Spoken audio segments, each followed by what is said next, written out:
Hey everybody out there, Chris here, and welcome to another Dark Avengers comic book review. A week, almost week late yet again. Unfortunately, as you can hear by my voice, because I was sick this past weekend, a lot of comic books. There's a big stack. You guys saw the unboxing Friday from last Friday. A lot of comics to read, and even with the minus of one comic, it was still a whole lot to read. And when you're sick, that's the one thing that's the hardest thing to do, is to concentrate and read. So I actually had to push this review off until now. Mike's sick, so his review is going to be late. I'm going to be doing an Avenger log after this video, but it's probably going to be posted up before this comic book review. So you may want to go over there and check it out. Some major announcements there. A lot of things are coming next week. That you guys might be, some of you guys might be interested in. A lot of you might not. I'm eager to do Unboxing Friday this week and next week. There's more than just comics in those boxes, all I'm going to say. So let's just get into the comic books. Before we get into the comic books this week, really quickly, Whispers #1. I did get to read this. I have to reread it one more time again. Because honestly, I went through this book and one or two other books really quickly because... First of all, this book came out last month, or 2 months ago now. It came out in March, and it's really good. I'm enjoying it. It's about a guy who can, when he's sleeping, he can float around like a ghost, and he can kind of influence people subconsciously. It was a really good book. Looking forward to part 2. If I did not see, if I didn't skim through issue 2, I'd say issue 2 would be the make or break for me for this. Issue 2 looks pretty good. I did skim it. Like I said, I didn't read it. I'll be doing a review of Whispers 2 next episode. I would highly recommend you check out Whispers #1. It was really good. Thank you, Scott Kirsten Bromstar, for for mentioning this book to me and then kind of recommending it at the same time. It was really good. Next, really quickly, Star Wars Blood Ties #1. Boba Fett is dead. Guys, if you're reading this comic book, if you're thinking of getting this comic book for Boba Fett, let me tell you something off the bat.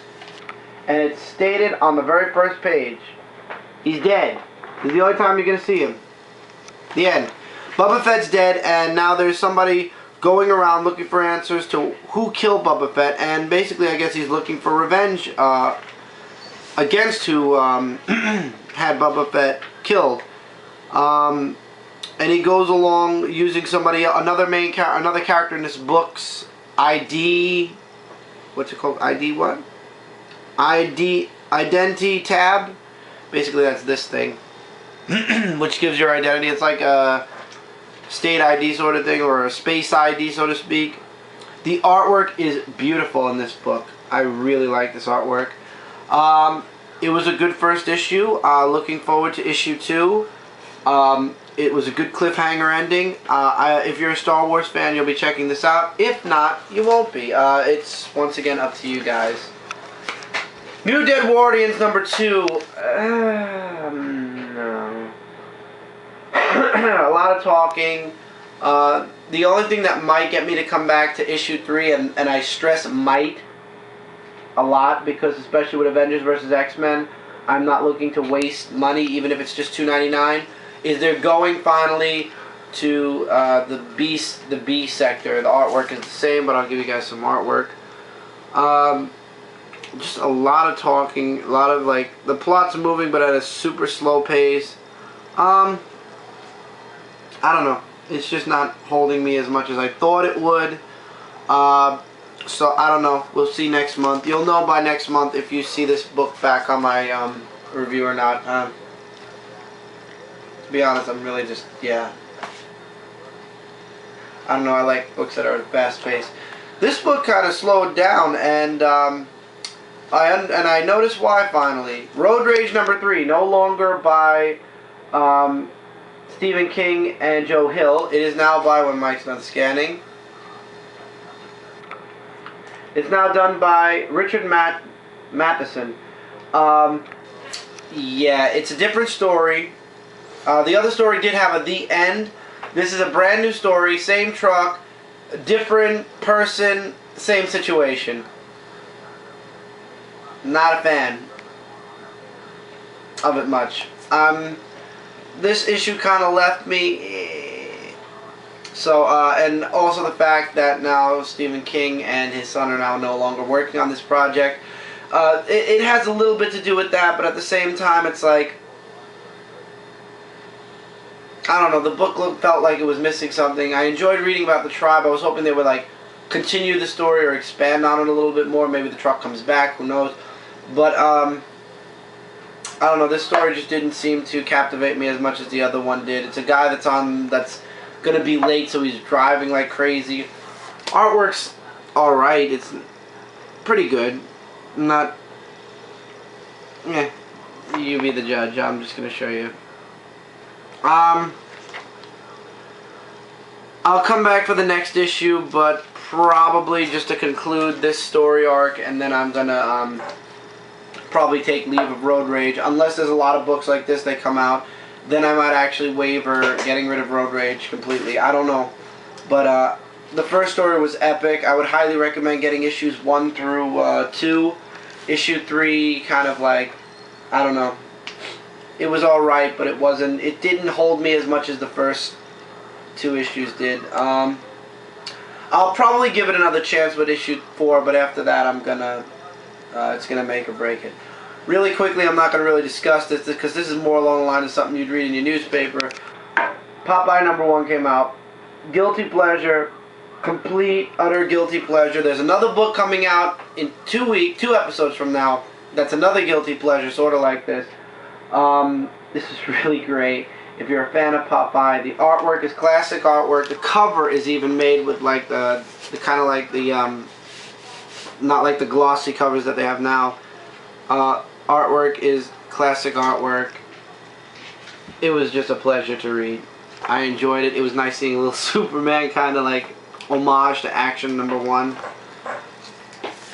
It was really good. I enjoyed it. It was good. Up to you guys. That's completely up to you guys. Transformers Robots in Disguise #4. More Decepticons die, and the ones that were killed in this issue really pissed me off. Now, don't get me wrong, I'm not a Decepticon fan, but the ones that they killed in this book that was horrible. I was utterly upset. Bumblebee's hardly in this one too, so that tells you how much I really care about this. Apparently, something's going on, and there was a death or a killing of a Decepticon, and there's a case that goes on for it, and yeah, it just, Prowl like kind of has a he has this little conflict going on inside of him, or there's a conflict going on period, where Prowl thinks that they're part of the power now. They gotta, they have to take control of everything.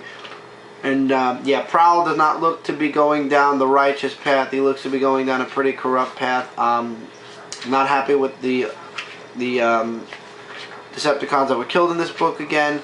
This is definitely now, in my opinion, the weaker of the 2 Transformer books. If anything, if I was to drop a Transformer book, this probably will be it. I'm going to hold on to it for a while, though, because you never know if there's going to be a crossover. It turns out that you find out, spoiler here, Prowl was the one that kind of, well, I think we knew this from a previous issue, that Prowl kind of messed up the ship, Rodimus's ship, to fake it, to make it look like the ship blew up, but it really didn't blow up. It just shot off in this, but we all know that from the other, from More Than Meets the Eyes. Definitely like the weaker of the 2, in my opinion. Ghostbusters #8. This is an Egon focal issue. It turns out there's a lot of ghosts showing up, and Egon's like, why are all these ghosts showing up? Turns out he's doing a lot of PK reading, a lot of research on why all these... First, the opening of the book is they're on a case once again, and they capture the ghosts, but Egon's still got a lot of PKE readings, a lot of ghosts are there. Towards the end of the book, it turns out he meets up with somebody he knew from way back when, who he thought died. And this is a spoiler here, guys, but this is for those of you really hardcore Ghostbuster fans. I'm not too sure if many of you read this book anyway. It turns out one of his friends cheated Death by capturing Death and putting it in his knapsack, like he had a specialized knapsack or something. And as long as he has death, everybody who dies doesn't move on. They stay on Earth, which means it basically makes the Ghostbusters jobs a hell of a lot harder, because now nobody's moving forward, so there's a ton of ghosts around. But it's ruining the natural order of things, and it could ensue chaos. They leave you off with like this whole like feeling of Egon's got to figure something out now, but he doesn't know what. And that's where they leave you off here. Really good though. I like this. I love Ghostbusters, so it's nice to see that they kind of moved away from the movies and got their own thing. Really quick, I'm not reviewing this. 100-page spectacular. 100-page spectacular Teenage Mutant Ninja Turtles Heroes in a Half Shell. This was the book. It's a reprinted book from way back in the day. This is what sparked. This was in the Archie comics. This is what sparked the Teenage Mutant Ninja Turtles 1990s cartoon run, and this is a super thick book. Super thick. A lot of pages. Wonderful read. Have not even I've gotten maybe halfway through the book. I'll show some artwork really quickly. I didn't show any Ghostbusters artwork. I'll show you guys Ghostbusters in a minute. There's some good artwork. Beautiful artwork. Classic artwork. Love it. Loved it to death. Let me show you guys some really quick artwork in Ghostbusters, because I completely forgot to show you guys some Ghostbusters artwork. I'll show you guys the ghost catching part. That was pretty epic, actually. No, that's a ghost.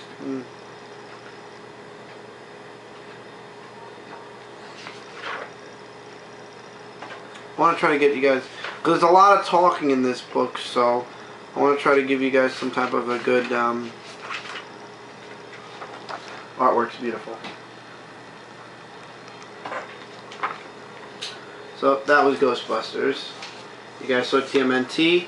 Speaking of TMNT, if you were like me and impatient and didn't want to wait till this week when the regular cover came out, you bought the variant cover and paid about $3 more for Teenage Mutant Ninja Turtles #9, which was book of the month for the month of April. By the way, all these books, I don't believe I mentioned this, came out April 11th, 2012.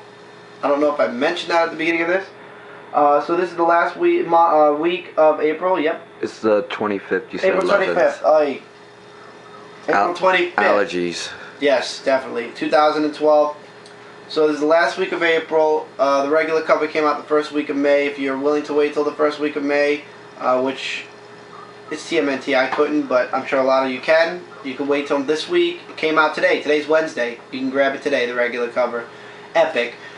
This issue takes place after last week's Teenage Mutant Ninja Turtles micro series Leonardo. It takes place right after Leonardo. They're going out. They're explaining to April about how they came to be. You know, that they were the turtles that she named. Like, she actually told them, "Do you know how you were named?" And she explained that she's the one that named them. Old Hob has Splinter at Stock Tech. I hope I said that right, because I know a few people will kill me if I'm saying it wrong. Stockman is coming with Krang to experiment on Splinter. The Turtles show up. They make a plan. They break in to save Splinter. However, Splinter has already, and Casey's also with them. Epic artwork, as always. Actually, there was a better page. This page was actually really cool. Love the artwork in this book. They get to Splinter, but however, Splinter was taken, and there's a huge spoiler here, guys. For those of you TMNT fans, you may want to fast forward it, but you're still going to see the image anyway. And if you saw the cover for next month, you know who I'm going to show. Finally, Shredder. The last page. Book of the month of April. Absolutely awesome book. Loved it to pieces. It was awesome. I would highly recommend. You guys, I've been recommending this book 9 months in a row now. Up to you guys, but this book is kicking shell. I mean, seriously, there are only a few books in Marvel I'm enjoying equally to this, but this book is, I read from cover to cover, no skimming any dialogue whatsoever. Green Lantern New Guardians #8, we're in the big 2 now. This book was pretty simple. Kyle promised and Vicious that they would kill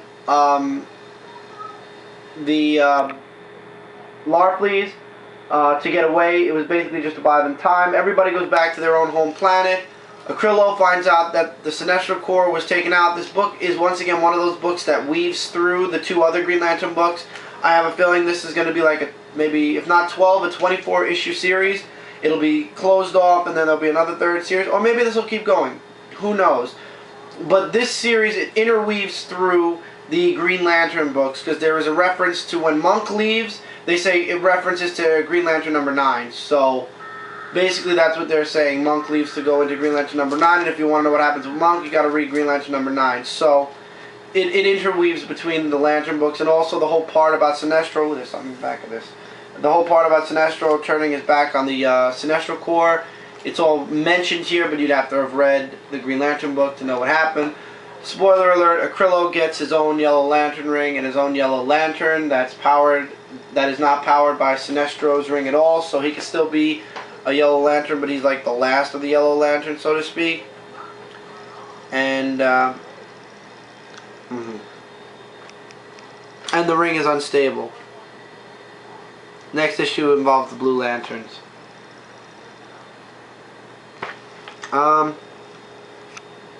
Yeah. It's an interweaving series, actually. It just weaves in and out of the regular story and adds depth to it, or the main characters get their more fleshed out, so to speak.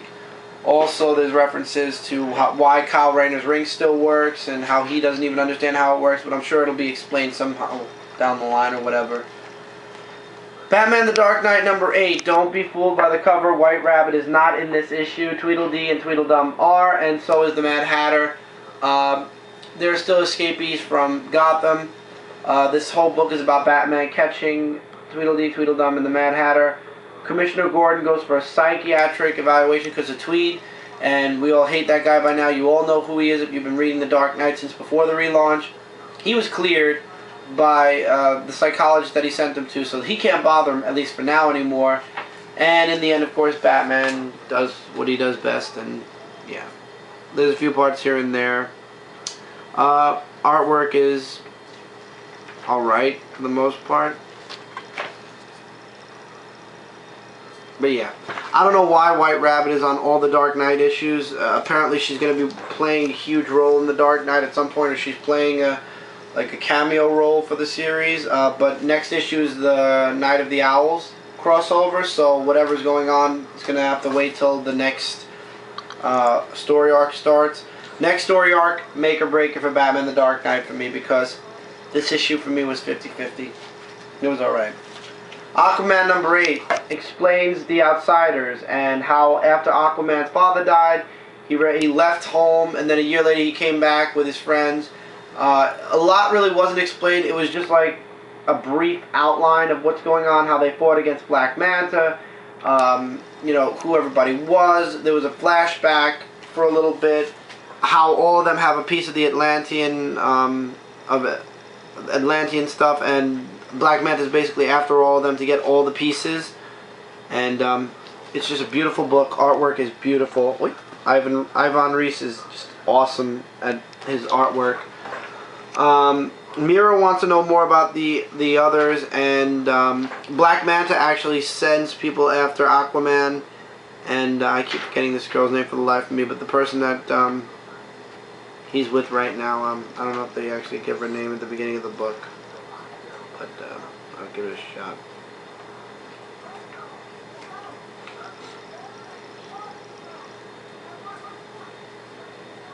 Oh, Yawara. And the last page, of course, has Black Manta showing up somewhere, probably where one of the others are. He's basically targeting them all, killing them, and taking their Atlantean pieces. So the search for Atlantis continues. Really cool story, loving it. Jeff Johns is doing an awesome job with Aquaman. Artwork by Ivan Reis is second to none, awesome. Highly recommend. Out of all the DC books this week, this is definitely the best of the week. Highly recommend you guys check this book out. And now the rest of the pile's all Marvel. First off, just throwing it out there, Ultimate Spider-Man 1 came out based off the cartoon series. Will I come back for issue 2? Probably not. Issue jumped all over the place. It's really just a piggyback off the cartoon series. If you have a kid, a young child who likes Spider-Man, like your son, your niece, your nephew, or what have you, your daughter, you know, anybody who's young, they'll enjoy this book. The artwork is really good. But basically, if they watch the cartoon series, they'll love this. It's not bad, not too violent. There's a little bit of some old Spidey comic mixed or interweaved into this. But it's really more along the lines of like the Marvel Universe books, like Mighty Avengers and the Spectacular Spider-Man from way back. So it's more of a younger age book. Because it actually says right here it's for all ages, and most of the other books say a parental advisory. So this is more along the lines for the kids.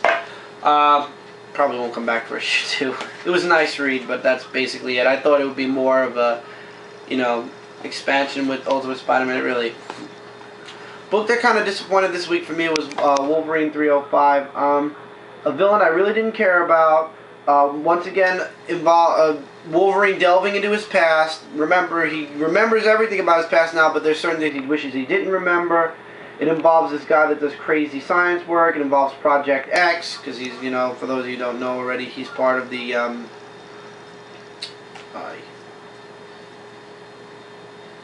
forgot what project was he? X Factor? No, not X Factor, that's a team. It's skipping my mind right now, but he was part of Project X, in other words. And he's framed, or some kid, there was a murder at the beginning of the book, and this kid sketches a drawing, and the drawings of Wolverine.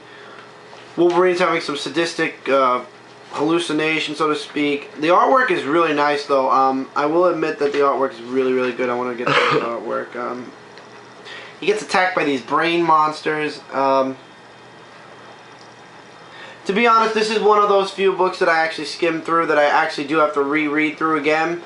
But in the end of the book, basically, they go to the the detectives go to the Jean Grey School for Higher Learning, and they're going there because they think that the headmaster, aka Wolverine's a murderer, and Wolverine's going after somebody known as Rotwell Algerian. I don't know. He mentions who the guy is towards the end of the book. But anyway, it was okay. I guess I'll wait for the next issue. I'm not a fan of the next cover, but next issue comes out in 2 weeks. It's a double up book now. What? Yeah, I was just saying, wasn't it Weapon X? Weapon X! Thank you. It just came in my head, Weapon X. Weapon X. It was pretty okay. Not as good as the series has been thus far. It kind of took like a little stall. It'll go right back up again. I'm not worried about Wolverine, but this is just one of those stories, I guess, that has to happen, right? Everybody's been asking me about this because I mentioned I was going to get this. It's a limited series, 6 issues, only once a month, involving Avengers Versus X-Men. Avengers Versus X-Men versus number 1 of 6. Michael mainly wanted this, so I'm not going to get too in-depth on this book. I'll let Mike do that on his monthly review. Let me put it this way. There's 2 fights in this book, and that's Namor versus the Thing, and it actually tells you right at the beginning, and it actually tells you this is just a straight up fighting book, and Magneto versus Iron Man. And the only thing that was dropped in here that I feel is of any importance is at the very end here, where Iron Man is done with Magneto. I'm not going to say if he won or not. At the very end it goes like winner, I'm not going to show you, it goes winner, loser, or winner, and then you see who wins. This book, one side won both matches. But anyway, Magneto says, Wanda, find Wanda, you're going to need my daughter. So in other words, the Avengers are going to need Scarlet Witch at some point. So I told you guys eventually it was going to come to that. The second match ended with a winner, but it says for now. So and that was Namor versus the Thing. So somebody came out in the end. It's just a straight up fight book, nothing more. It really has nothing to do with the Avengers vs. X-Men. Do you need this book to know everything that's going on in Avengers vs. X-Men? Absolutely not. I'm just a little complaint. The AVX facts. Let me give you something right here. Throughout the whole book, there's these little fun things called AVX fun facts. Each Utopian tower weighs 170 tons. I don't care. AVN fun fact. Iron Man likes to exaggerate. I don't care. AVN fun fact. Magneto has magnetic counting powers. I don't give a crap. AVN fun fact. And the final one I will read off. Jupiter's distance from Earth varies from 300 390 million miles to 576 million miles. I don't care. I don't think there's anything stupider than that. No. Is there anything in this part? Oh, I love this one. The Thing versus Namor. AVX fun fact. The impact of the Thing's punch is equal to the force of a car at 52 miles per hour.